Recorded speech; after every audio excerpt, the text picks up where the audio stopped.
guess that's like we're gonna do this. Yeah, let's we'll do it just like one full flex for the night. you So can like copy, you can like edit it and make this the beginning of the video, and like yeah, just definitely. every 5 seconds you just cut to that. It's like a little preview of it, but Podeki. Podeki. Podeki. Uh,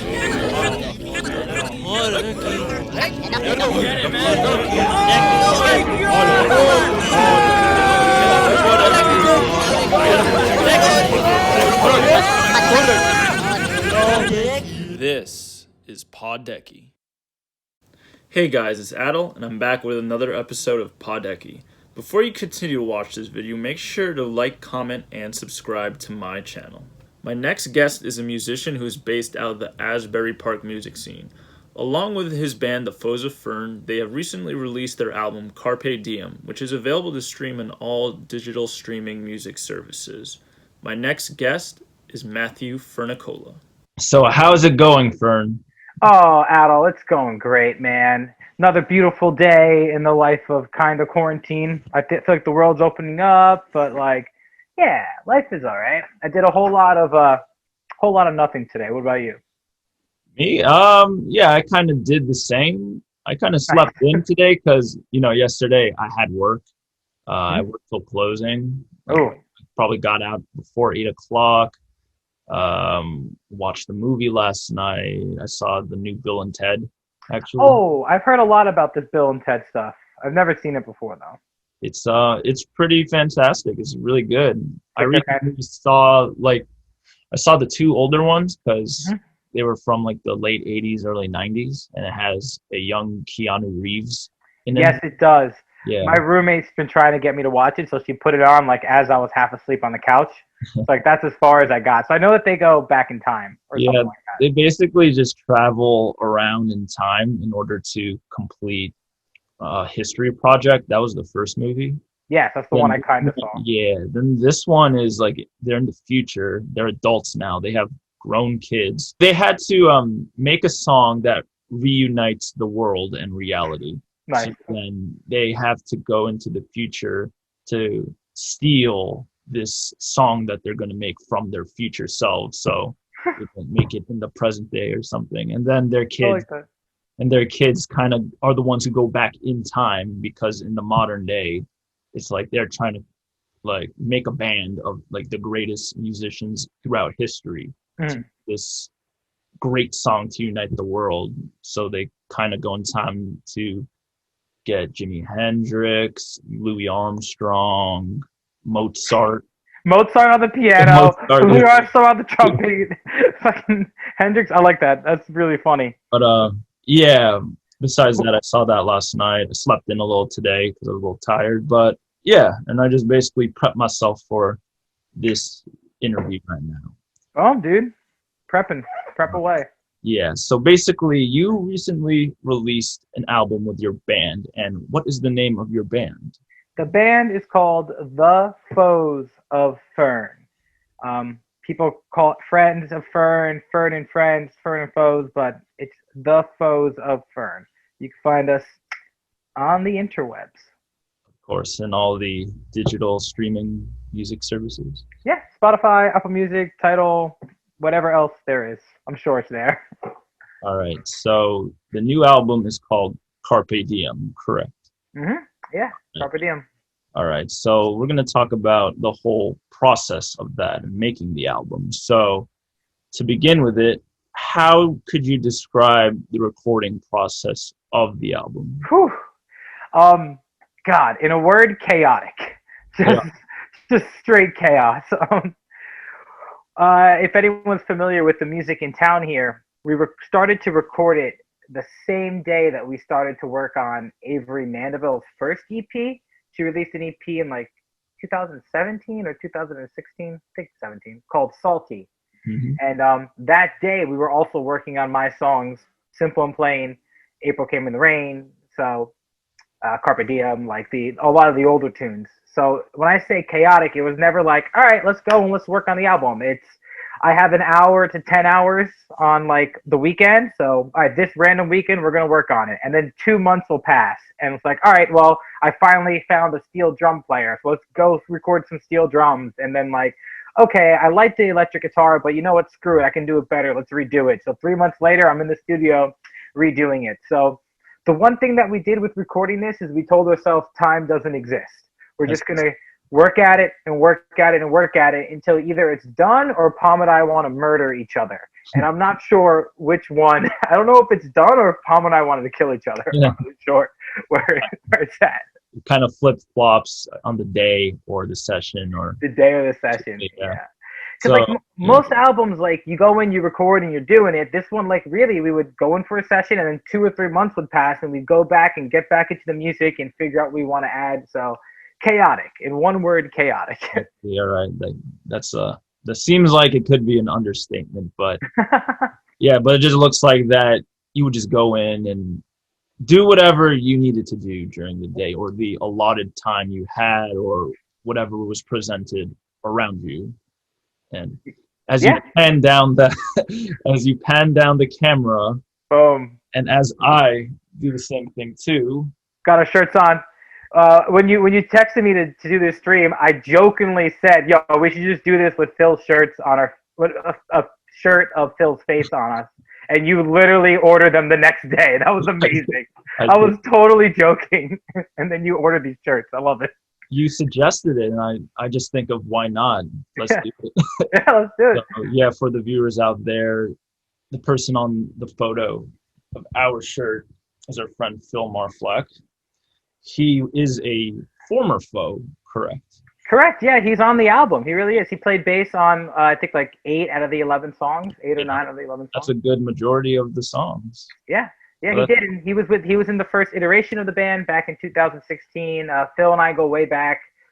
He was like, we were in high school. I was a senior, and he was a freshman, and we were doing music together. So we have a long musical journey. And Cool. He was the first guest on your first podcast, right? He was. That is right. I interviewed him about his project Favors. Sweet. Go check out episode 1 right now, but don't stop this episode. Please listen to me first, but then go to that one. Do it. Yeah. Or for the people who are tuning into this first, go to that, but finish with this one first. Yeah, and then go to that, and then you can go listen to Kenny Beaver talk, and then the future episodes. So how long did it take for you to fully record the album? Whew. So like I said before, we had a lot of gaps.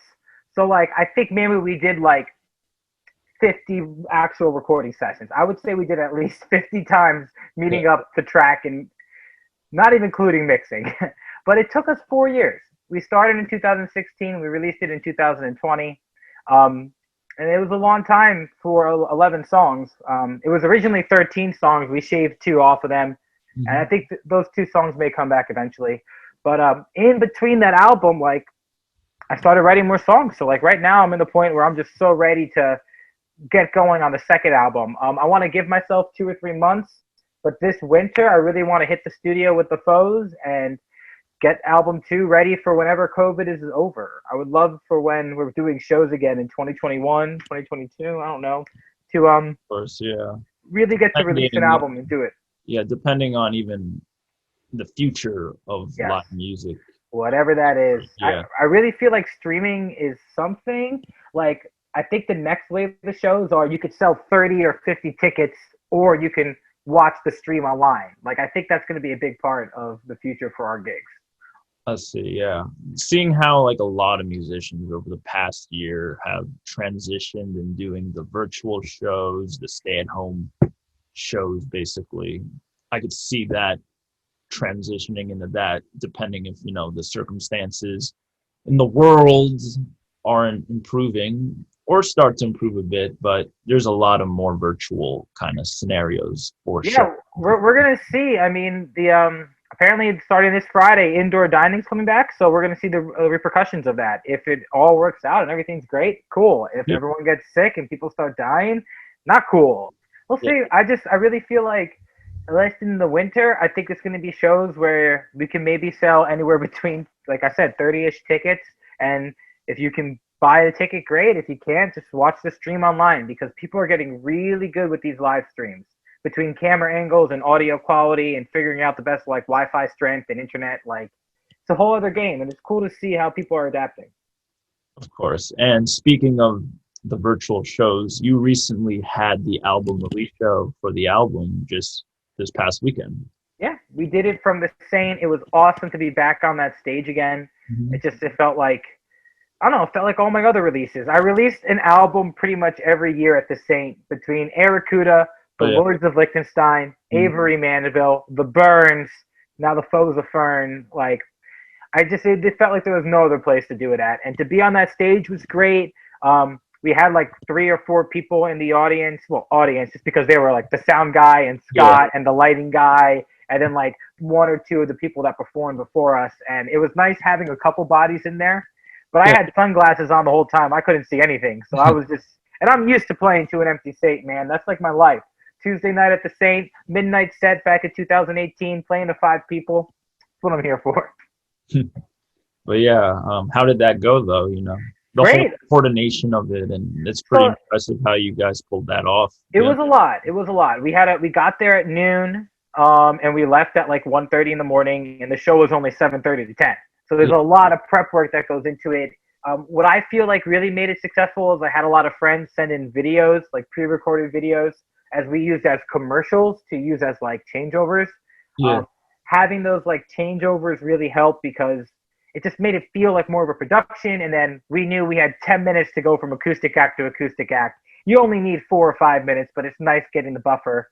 Gave ourselves 20 minutes to go from the last acoustic act to the full band, which was plenty of time. And Jason Portizo, man, he ran that thing like smooth as butter, man. It's great. It was when you can trust the people that you work with, it's so easy just to get comfortable. Like, especially for me, like I want to be up and I want to just focus on performing. I don't want to worry about doing all the social media posts or figuring out the sound and the gear and everything. I just want to be able to play the show. So knowing that Jason was there and I know that I have Palm always to back me up too, like, went great.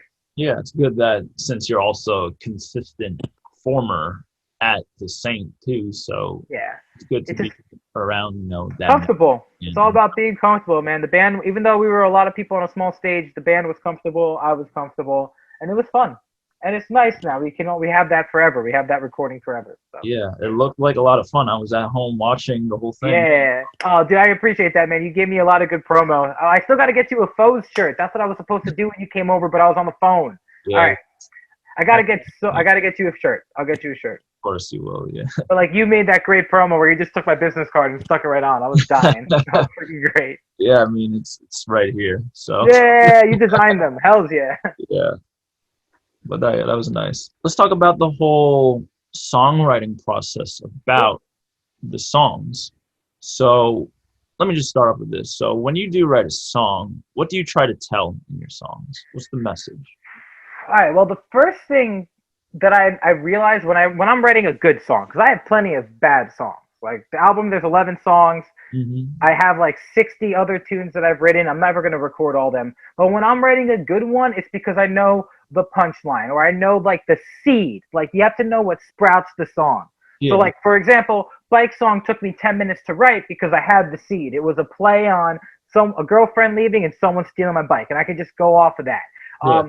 The song Girl in all my songs, like I had the seed. I had that hook, made that girl hate me. I forgot her birthday. And like it kind of just flowered from that. And I was able to develop it. So like when I know what the song, like the got you moments or like the hook or the punchline, I'll be able to just diverge on that. When I'm working on tunes and I don't have that moment and I kind of just have like the fat, it's hard to trim away and those songs kind of die. But for this album, they were just the tunes that I had written along the way. I felt strongly about the music. A lot of those songs, the music came first and the lyrics came second.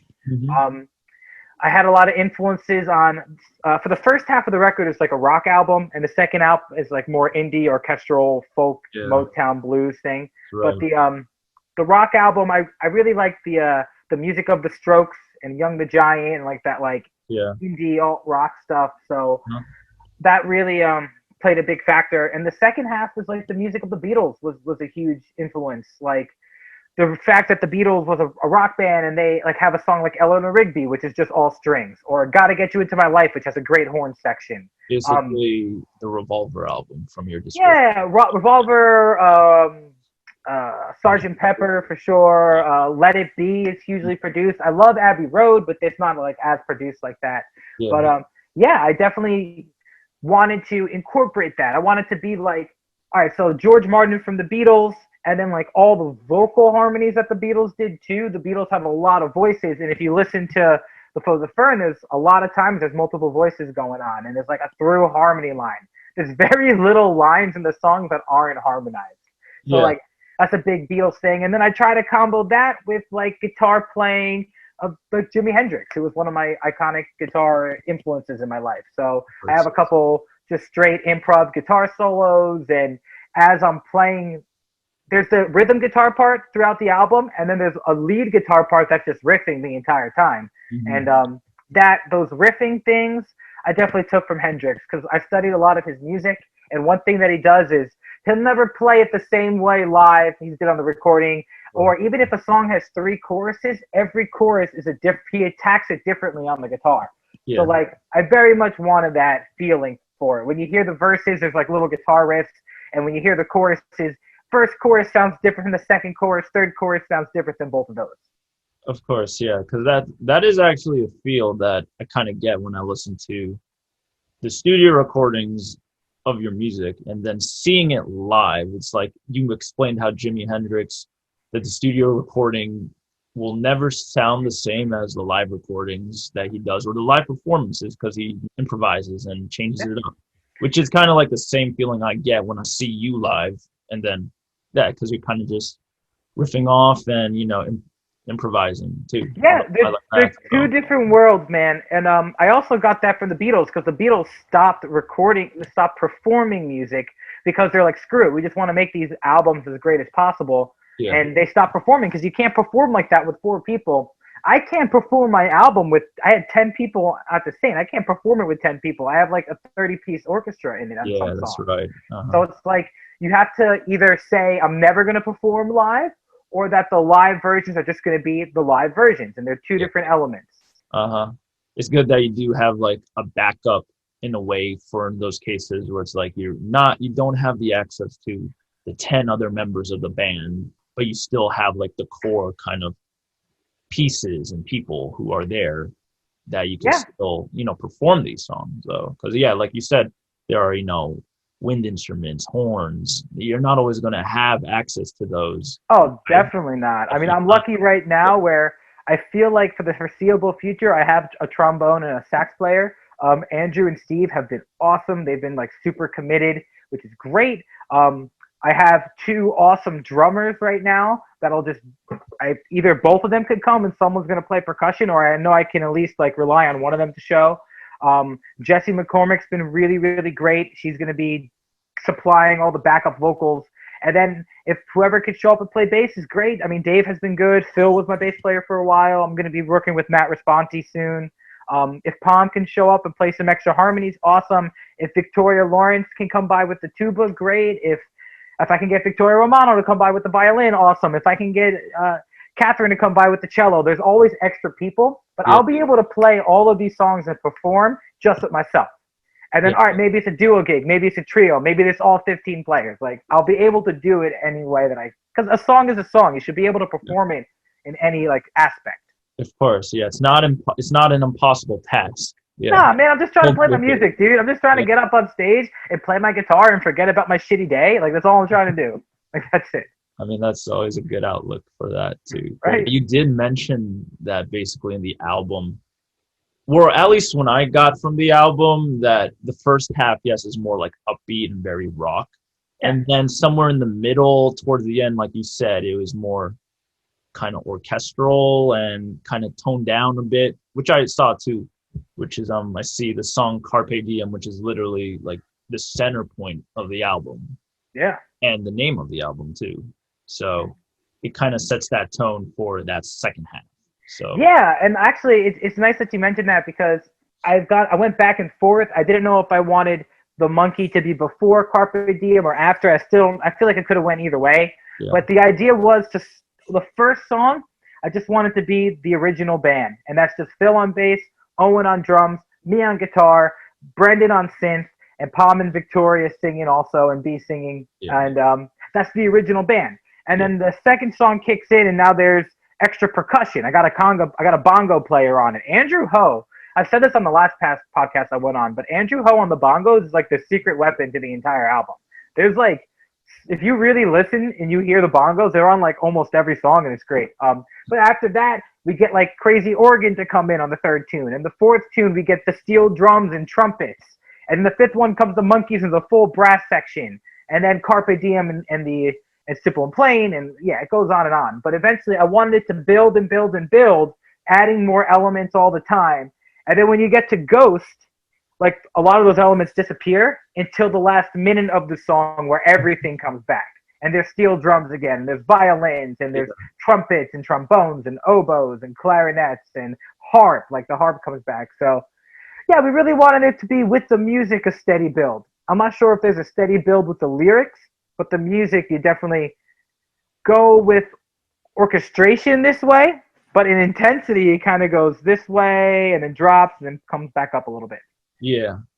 I mean, it's good that you mentioned that too, about how it's basically a progression throughout the album. Like you said, first song starts off like, the original members, and then next song, you add a little bit of something else. And then the next song is a little bit of something else. And then by the time you reach the end of the album for Ghosts, everything comes back. Yeah. Basically that does, sum everything up with that last song where everything comes together and is in unity, basically. And it's more of like a climactic build up to the end of all things like that. Exactly. And like, I don't know, the song is 7 minutes long at the end. I kind of went back and forth. Should it be this long? We don't need a 2.5 minute solo at the end. We don't need a minute intro. But I felt like in the place of the album, it made sense. In the place of the single, as one song, it's long. It's too long for that. Yeah. But like, I don't know, I wanted to have the longest guitar solo I would have on the album at the end. And that's like me just ripping, and Palm did a great job of like organizing that solo. So I did like 10 takes, and he'd like chop between them and put the best moments out. And then, yeah, with the whole orchestral coming back at the end, it just felt like a really nice bow tie where like, oh yeah, I heard steel drums earlier. Oh yeah, there was a trombone, and there was a tuba, and there was harp. Oh yeah, I forgot about the harp on that middle song. And like, yeah, that was just like a little subtle thing that I don't know how many people are listening from start to finish, but if anyone actually does, hope you catch that and enjoy that, and it makes you feel something. Well, definitely, I felt something out of like hearing Cool. It's like an explosion of sound at the end there too. Yeah, definitely a lot. Yeah. One thing that we could have used more is just more space and a little more silence, I think. Maybe just like a drum and bass part. I think there's like 1 or 2 times in the whole album where it's only a couple instruments.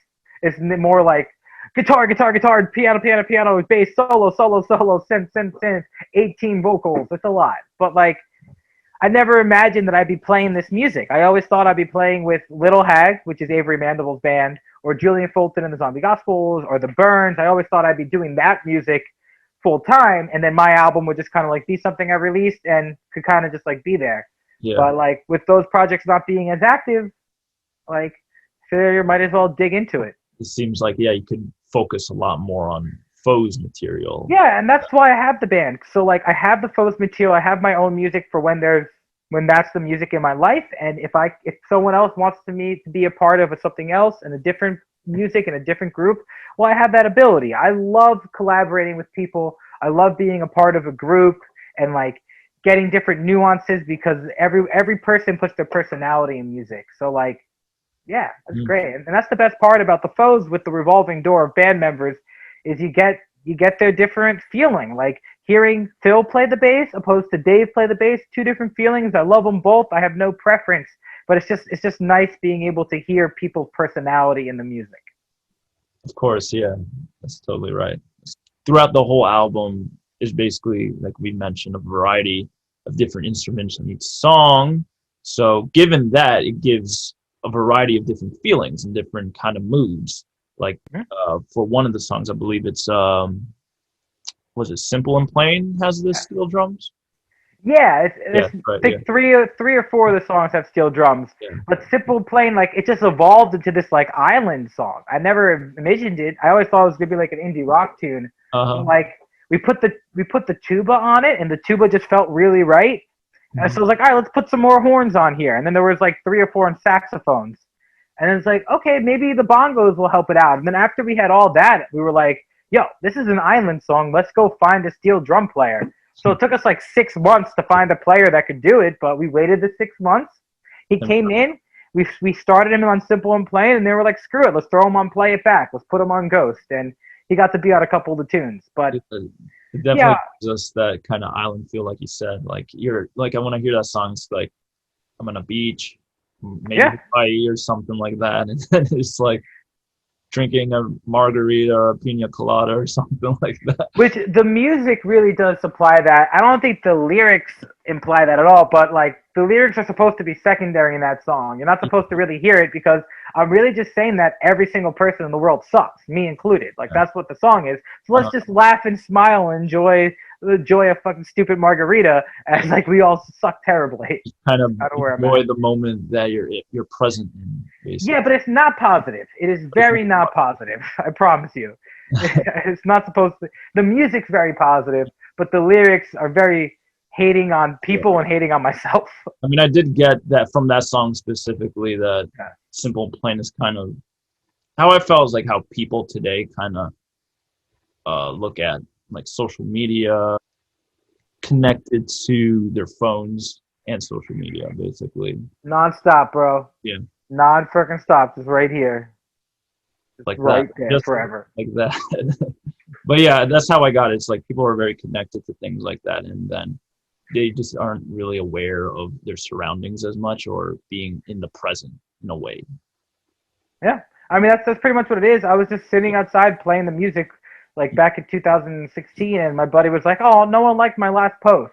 He like put a post, like a really nice post, like about his dog or something. Yeah. I don't know. I just made that up. I have no idea what the post was. But he just made up a post, and he's like, oh, no one liked it. I was like, who cares? Like, why do you care? And that's kind of like where the song kind of came from. I see. And then another song like such as The Monkey, going back to all the different instrumentations, I hear some kind of like synth, kind of theremin sounding looking. Yeah, that's B. That's yeah, B. That's B on the synth, which is a big part of the song. And we used to play that live when he was in the band early on, and we would just give him like a mega synth solo. It's like, all right, B, just solo it out for the rest of the song. Like, yeah, that was a big synth song. And a lot of saxophones on that one, and trumpets, percussion. I had a lot of fun playing the guitars on that one, but no strings. We didn't put the violins, the cellos, or something on that. And no steel drums. The synths and the saxophones and stuff definitely adds a lot of personality to the song. Yeah. Yeah, it's like very upbeat and lively and chaotic in a way. Yeah, a lot of the songs, like it's a song, and then towards the end, it's just like explosion of just chaos. Like Maria has that at the end of its song. April Came in the Rain has its middle section that goes wild. Ghost does. That's like a big theme in my music, where it's like, here's the song, and now here's us just like being as musical as possible and just kind of like letting the music explode for a little bit, and then it comes back to where less chaos. Of course, yeah. Yeah, I like The Monkey though. I don't know. It's a song about me being fake. It's another song about me being fake and just like realizing in the middle of a conversation that, oh, this person actually doesn't care about what I'm saying. So I'll just smile and say yes and just do whatever they want to see so I can get the hell out of here. Just you go along with it. It's like you. Yeah, if it's easier. It's like, oh, okay, yeah, cool, great. All right, I'll get right to that. Peace, bye, never see you again. Yeah, and like as the lyrics to the song goes, just dance like monkey. Like that's all you want from me. You don't want me to be genuine. You don't want me to be who I am. So I won't be. Like, why would I even bother with you? Not you, but like, yeah. So like, yeah, a lot of my music. Hypothetical you, yeah. Yeah, basically. A lot of my music is happy-go-lucky music and just really self-deprecating, hating a lot of things lyrics. Yeah, I mean that's how I get from like all the songs you put out. Like the lyrics and wordplay are very witty, very self-deprecating. Yeah, and the analogies you make to the songs and certain scenarios, basically. Yeah, I want lyrics to be funny. I loved Tenacious D growing up. Stephen Lynch was another like songwriter that was a comedian but wrote lyrics that were just really funny, and I just enjoyed listening to music that was awesome, and then if you pulled back and listened to the lyrics, like you'll just die. Like one of my favorite songs ever is Wonder Boy by Tenacious D. It is the most beautifully arranged song ever, with like synths and rocking acoustic guitar solos and like harmonized guitars and vocals. It's so epic, and the lyrics are so dumb. It's great. It's just the contrast is just incredible. And yeah, Wonder Boy by Tenacious D is a big influence on my music too. I feel like also some kind of theming with the songs throughout the course of the album is something about maturing and kind of like growing up in a way. Yeah. Sense like you could say that it took you, a few years to fully record these songs, like dating back to 2016. Definitely, you probably have gone through a lot of stuff within that 4-year span in terms of growth. So, if you care to elaborate on that a little more. Oh, yeah, man, I feel like I haven't grown enough. In the beginning of my songwriting, I put a lot of emphasis on the people that did me wrong. And, like, I would kind of feed off of that. And now I'm trying not to do the whole you're wrong, I'm right thing. I think I did a good job on Ghost with that and not being like that, because Ghost is one of, like, the last songs I wrote for the album. Mm-hmm. And in that song, it's like no one's wrong. Like, I may regret my decision for ending this. I may, like, daydream about what we could have had, but I think we both made the right decision for both of us, and it was the right thing for us to do. It's like about not regretting it, but still kind of wondering what if. Of course, yeah, people get in those scenarios too. So yeah, I hope it's relatable. I really hope it's relatable. Oh yeah, yeah. Let's talk about the music video for that song Ghost. So How did that come about? Ooh, man. After we did we did a bunch of videos. We did April Came in the Rain lyric video. Then we recorded Sunday. And then we did Bike Song and The Monkey. And I wrote Bike Song, and I wrote Carpe Diem, and I wrote Ghost, all for like the same person. Ghost also has a couple people in it, but I just realized that the three of those could work well together visually and lyrically. Yeah. So after I saw the success of Bike Song, the video went really well. I figured, all right, let's really dig in and let's make a through line, and let's get these other two songs that I think could go well, and let's make a whole plot for it. So I sat down with Andrea Morgan, Bart Lentini, Rob Ciano, and then Ava Portman also, who was like, she's the girl in all the music videos, so she was a huge part of it as well. But we just decided, like, hey, let's figure out something that works so that if you watch these three videos, there's like a timeline. So Bike Song is like the second video you'd watch. Ghost would be the last one. And then Carpe Diem, which is one coming out in like September or October, that would be the first one. Okay. And it was great. We spent like 6 months just pre-planning the whole thing. And then when we got to production, it was wild. We had like 40, 50 people on set, like a lot of cameramen, a lot of photographers, my director, Rob, for Ghost, assistant director Andrea, director of photography. We had like all the roles. We had like makeup people come and like do my makeup, and yeah, it's crazy. And like it was just very well organized because we put the time into it. Oh, yeah. And then it went smooth on set. We only had to do a couple days of reshooting, and yeah, I was stoked on it. Rob did a fantastic job at piecing together the video. And Andrea, she's working on the Carpe Diem video. She's finishing up now. I'm super stoked on it. So it just goes back to what I said about trusting your people. I trusted Rob, Bart, and Andrea and Ava to just come and give me their best. So they gave me their best, and I'm really stoked with it. Yeah, definitely the final product turned out super well. It's like the production looked nice, all those different shots. The whole story behind it too seemed it played out very well. Yeah. But yeah, the video turned out tremendous, and yeah. Thank you. I really appreciate it. And I know Rob would appreciate it too, because he busted his ass on it. He worked so hard on that. He worked so incredibly hard for me, and I really appreciate it so much. And just the kind words from you and from all the people that have watched it, like, oh, and I saw your comment on the YouTube. That was so funny. I literally just commented that today. Yeah, you did. I saw that right before this. One person down-liked it. You're like, all right, so the girl fucking hates the song. Now that this album has been released, the promotion, which we're still doing, what does the future hold for the Foes of Fern. But what's next? What's the future holding for you guys?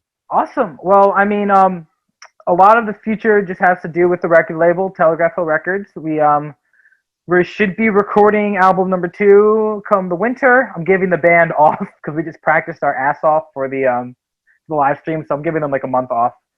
But I'm also not giving them a month off because we're doing 2 live stream shows in October. Mm-hmm. We should be doing What a Wonderful Year again, which is that event that you've helped out with each year, and I'm sure we'll be reaching out to you in like a week once we have a better idea of what it is. How would it even like be about and everything? Yeah, we're gonna model it off like we did at the Saint. We're touring. I don't even want to say this in case it doesn't happen, but whatever. We're touring with doing 2 different venues. So like you see us at the Wonder Bar, then it cuts to a different venue, and then it cuts back to the Wonder Bar. And there's pre-recorded videos, and there's like red carpet, like you could talk and interview people. So we're trying to like make it a whole big production thing, but it's all about budget. It's all about how we can actually do it. But yeah, I mean, Adel, you'll be the first one to know once we know, because we'll be like, hey, Adel, please help us with all this, please, please, please, please, please, please, please, as we've done for the last 2 years to you. Yeah, that's kind of about it that I want to ask you. Like, congrats on the album. Thanks, man, and just thank you also for all the extra work you've been doing. Like, besides running your podcast, you also help out with the label, and you've done a lot of playlisting and stuff on Reddit and that like nitty gritty behind the scenes stuff, and it means a lot, man. I've been so spaced out and all over the place, and just knowing that I have people like you that are like caring and just nice, like it means a lot, bro. Yeah, it really means a lot. That too, coming from you and everyone. So Telegraph, we have the Hell Yeah Babies coming in to record. We got Telegraph Records Volume 3 coming out in December. So there's just a lot of stuff with the label, and there's a lot of stuff with the band. And I wouldn't be able to do any of it if it wasn't for my band members, and if it wasn't for all the people at Telegraph like you, like Madison, like Jenna, like Melissa, and like Vera that just make it possible, man. So just thank you for everything. Yeah, appreciate it. So yeah, that should wrap this talk for the night. So thank you, Fern, for coming on here. And yeah. So thanks for having me, dude. Check out Podeki every episode. Of course. Thank you so much. Appreciate it. Podeki. Podeki.